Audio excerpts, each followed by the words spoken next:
Well, Roy Hodgson's made it no secret, he does like him, and given an opportunity, this is a great run. It is a very good run off the back, but he's got a lot of space, and you're not going to get the kind of space to make that run. It was such an easy run to make. He had so much space, and the guy on the ball had so much time in that space, in that particular part of the field, the last third there, and it was all very easy. And I think that he is sharp at the moment. Make the sort of run that he did for the second goal. It's important that, you know, if you've got that sort of rotation, to pick people up, it's difficult. If you know there's a pivot in there, this is a terrific ball from Glenn Johnson, great header, down in the corner, he drifts in off the back of the six, lovely ball, great finish. That's a quality goal against any opposition.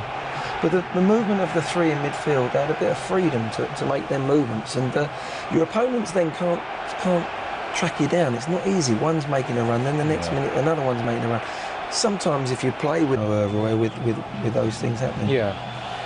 It was such a bright start, and but you were saying Steven Gerrard picking it up in a high position. The last time he did that was against Belgium before the tournament, before Euros. Now this is a bit harsh. I think we were a bit lucky there. I mean, is it deliberate? The rule is deliberate handball.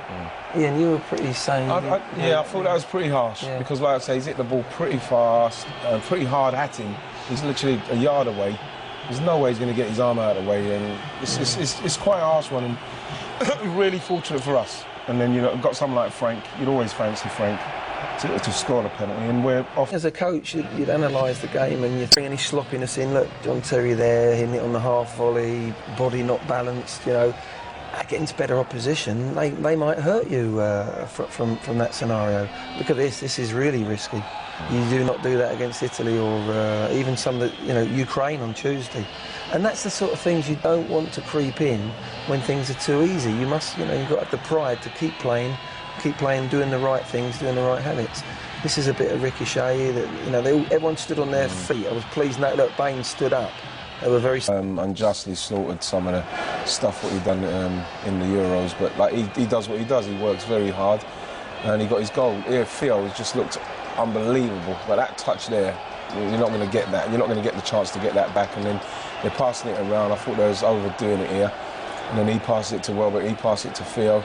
You're thinking, are they going to miss the opportunity? Then James Milner just strokes it home. It's a good strike. It's a great strike, but like I said, you're not going to get the opportunity to do that because I think the ball would have been cut out from Theo's touch. But so his second touch where he could have lost it, you think? But it's one of those where with Theo, he just needs to slow himself down. You know, he's got the pace. He's still going at 100 miles an hour when he's with the ball. He's going to lose control of it, and he did there. But we're fortunate enough to get it back.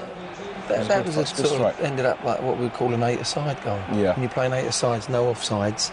Yes. Leighton Baines even gets a goal. Does he get this one? Yeah, I think come on, we give it to him.